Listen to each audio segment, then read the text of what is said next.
Part 4, Mark 11 verses 20 to 25. Mga classmates, let's be real. How many of us are walking around with mountains in our lives? Not literal ones, but those massive, unmovable problems. A mountain of debt, a mountain of family conflict, a mountain of anxiety or depression. We look at them every day and think, that's just the way it is. It's never going to change. We pray about it once, twice, and when nothing happens, we assume God said no. And we just learn to live in the mountain's shadow. But what if the problem isn't the mountain's size, but the quality of our faith? The disciples are stunned that the fig tree Jesus cursed withered so completely. And Jesus uses their shock to drop one of the most quoted and misunderstood promises in the Bible. If anyone says to this mountain, "Go throw yourself into the sea," and does not doubt in their heart, it will be done for them. We often stop there. We think it's a blank check. But Jesus immediately connects this cosmic power to something intensely personal and ground level: forgiveness. He says, when you stand praying, if you hold anything against anyone, forgive them. So here's the revolutionary and uncomfortable connection. What if the mountain in your life isn't moving because there's a boulder of unforgiveness blocking your faith? What grudge are you carrying that is literally blocking God's power in your life? This is not just about feeling better. It's about unlocking a faith that can change your reality. Let's explore this incredible truth together tonight. But before we get this exciting portion, mga classmates, again, our general housekeeping, don't forget to click that like button, subscribe to Pulot Aral, smash that notification bell so that every time I upload the Bible reading and reflection, you will be notified. Mga classmates, videos like this are shadow banned. It is not promoted by the algorithm, and this can only change through your help. So share Pulot Aral videos if it blesses you and if you think this will be useful to others. Now, mga classmates, if you have not seen yet the other videos of Pulot Aral Bible reading and reflection, I do suggest you try to check out Matthew 3 and Matthew 4. Also, please participate and try to comment on the section below this video to answer the question I will be giving prior to the end of this video. Let's have a discussion and get to know each other, mga classmates. Anyway, this is Doc Jean. Welcome to Pulot Aral. Let's dive in.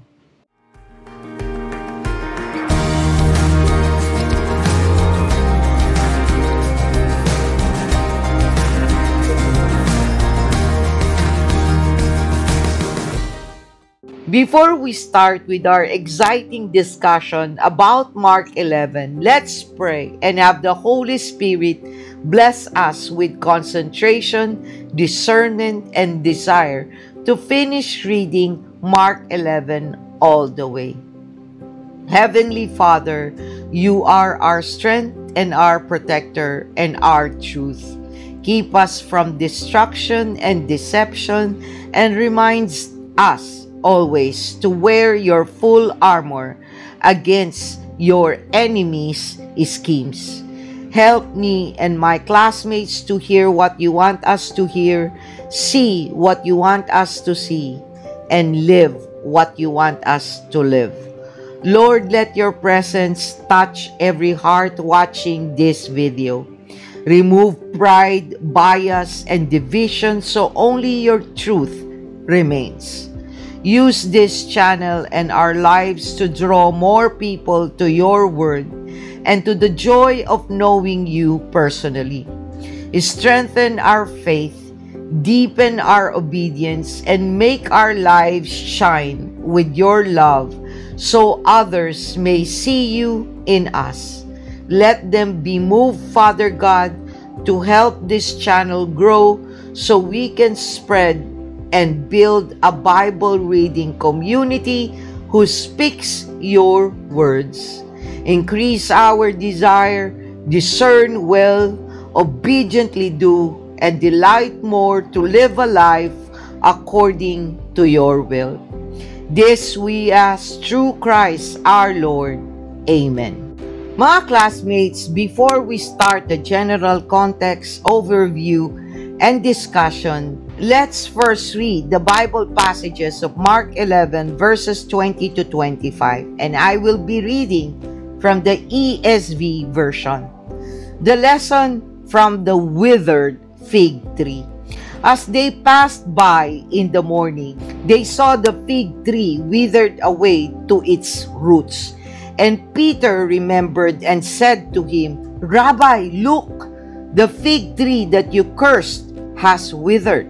And Jesus answered them, have faith in God.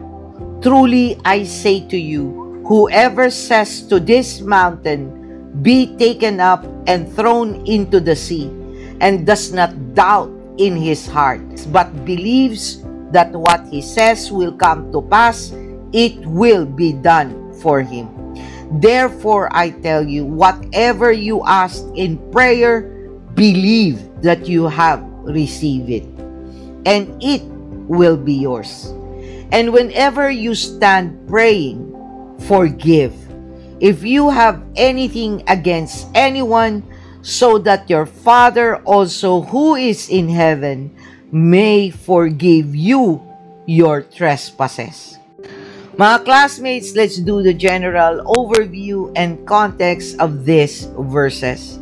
The next morning, after Jesus cleansed the temple, he and his disciples were walking back along the same road from Bethany to Jerusalem. They passed by the fig tree that Jesus had cursed the day before, and to their astonishment, the tree had completely withered from the roots up. Peter, being Peter, couldn't help blurting out, Rabbi, look, the fig tree you cursed has withered. And that's when Jesus used the moment to teach them something far deeper than just about trees. It was about faith and forgiveness. He told them, have faith in God. Truly, I tell you, if anyone says to this mountain, go throw yourself into the sea, and does not doubt in their heart, but believes what they say will happen, it will be done for them. Then he added a crucial reminder. And when you stand praying, if you hold anything against anyone, forgive them, so that your Father in heaven may forgive you your sins. In this short but powerful encounter, Jesus connects the visible, a dead fig tree, with the invisible, the strength of genuine faith and the cleansing power of forgiveness. It is not just about praying for miracles. It is about aligning your heart with God, clearing out bitterness, and truly believing He is able. Mga classmates, let's now do the reflection of verses 20 to 25.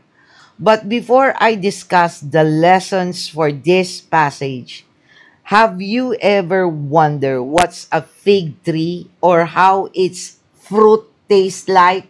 I don't think I've seen one or ate its fruit.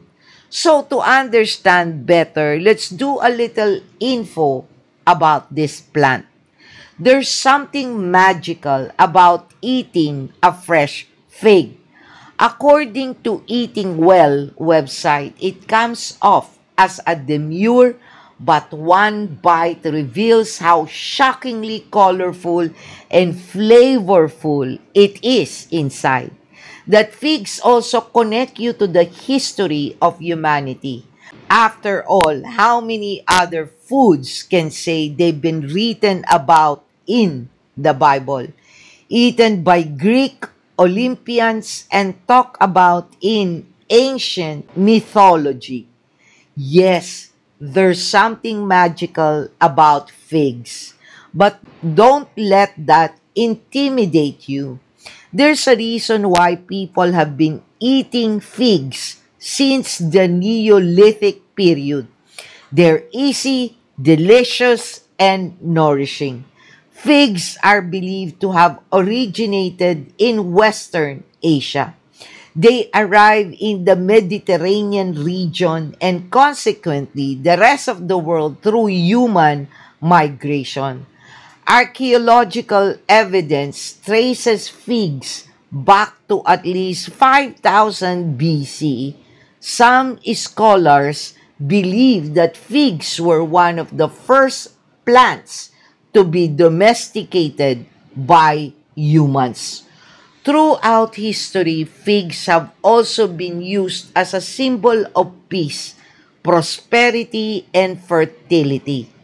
The fruit was an important part of ancient Greek and Roman life and continues to play a symbolic role in certain religions such as Christianity, Islam, Hinduism, Judaism, and Buddhism. Buddhists actually believe that the Buddha found enlightenment while sitting under a fig tree. Figs grow in climates that are warm and dry, like in the Mediterranean region. In the US, the majority of figs are grown in California. Figs are available during the summer to early fall, depending on the variety. When choosing figs, look for ones that are plump but still give a little when touched. Figs don't ripen after being picked, so avoid ones that are very firm. Fresh figs are delicate and do not last very long. So mga classmates, now that we know something about this fig tree and its fruit, let's now move forward to our lessons. You know mga classmates, it's funny how Peter reacts here. He sees the withered fig tree and goes, "Rabbi, look, the fig tree you cursed has withered." As if Jesus would go, "Oh really? Wow, I didn't expect that." Sometimes we're like Peter. God already said something will happen, and when it actually happens, we're still surprised. But here's the thing. Jesus wasn't teaching them about tree maintenance or horticulture. He was teaching them about faith that moves mountains, but only if the heart that prays is clean and forgiving. See, many of us pray hard. We pray long. We even fast and cry out to God for a miracle. But sometimes our prayers hit a spiritual wall because we're still carrying unforgiveness. You cannot ask God to move your mountains if you're still nursing grudges in your heart. You cannot pray for open doors while closing your heart to someone who hurt you. Faith isn't just believing God can. It is trusting Him enough to let go of what's blocking His grace, especially bitterness. This passage moves from a symbol of judgment to a revolutionary teaching on the power and prerequisites of genuine faith. Number one, faith is a force, not just a feeling. Jesus presents faith as something that produces tangible results like withering a tree or moving a mountain. It is an active confidence in God's power. Our practical takeaway is that stop treating faith as a passive belief. Speak to your mountain, a financial problem, a broken relationship, with prayer rooted in active trust, not just wishful thinking. Number two, unforgiveness is a faith blocker. Jesus directly links the incredible power of prayer to the command to forgive. Holding a grudge doesn't just hurt you emotionally, it hinders your spiritual effectiveness. The practical takeaway of this, mga classmates, is that before you pray about your big problems, do a quick heart check. Is there someone you need to forgive? Releasing them is like unclogging a pipe so God's power can flow freely. Number three, speak to your mountain, not just about it. Jesus said, whoever says to this mountain, the emphasis is on addressing the problem with faith-filled words, not just complaining about it to others. The practical takeaway of this is that instead of constantly telling your friends about your giant problem, start consistently telling the problem about your giant God through prayer and declaration of His promises. Number four, believe you've received it when you pray. True faith believes the answer is secured at the moment of prayer, even before it's visible. It's trusting God's faithfulness more than your own timeline. The practical takeaway of this, mga classmates, is that when you pray, follow it up with thanks.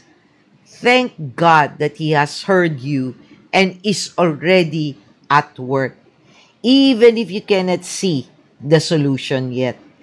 This shifts our mindset from begging to believing. Number five, spiritual cause and the effect is real. The fig tree withered from the roots up because of Jesus' words. Our spiritual actions, prayer, forgiveness, faith, have direct effects on our physical reality. The practical takeaway of this is understand that your internal spiritual world, like your faith, your grudges, directly impacts your external circumstances. Nurture the roots of your spirit, and the fruit in your life will follow. Now, let's do a short discussion of applying these verses to the modern scenario we have right now. You are struggling with anxiety, which is your mountain, and a broken relationship with a family member, which is the unforgiveness. So how do we apply the lessons? In lessons 1 and 3, instead of just feeling anxious, you actively speak to your mountain. In the name of Jesus, I command this spirit of anxiety to leave. I declare God's peace over my mind. In lesson 2, You realize your anxiety is worsened by bitterness. You make the difficult choice to forgive your family member, releasing them from your judgment. And then on lesson 4 for this scenario, you pray for peace and thank God for it as if it's already yours, even while your feelings are still catching up. To apply the lesson 5 on this scenario by addressing the spiritual root, which is unforgiveness, and exercising faith, you create the conditions for the external fruit, such as mental peace and relational healing to manifest. Now, let's bring this home. In a world filled with hate, division, and violence, even the shocking and painful assassination of Charlie Kirk, we're reminded how deep the roots of darkness can go when hearts lose compassion. When people stop forgiving, humanity withers, just like that fig tree. But when we choose faith and forgiveness, we become living trees again, bearing fruit that gives life to others. So maybe today, mga classmates, Jesus is looking at our lives and saying, stop pretending to have leaves, bear fruit, because faith isn't proven by what you say, but by what grows out of you. Faith that moves mountains begins with a heart that forgives. Don't just pray for miracles, live like one. Here's our question, mga classmates, to reflect on. Who do you need to forgive today so your prayers can flow freely again? Comment on the comment section below, mga classmates. By the way, if you want to get to know more about Jesus and His ways, then I hope you will be watching Mark 9 or go deep dive on Mark 5 if you have not seen them yet. Mga classmates, thank you for joining me on this Bible reading and reflection from the Gospel of Mark 11, verses 20 to 25. I hope you will maintain your faith strong and steadfast. Till next time, may God bless you all. Always stay safe and be healthy. This is Doc Jean. Bye!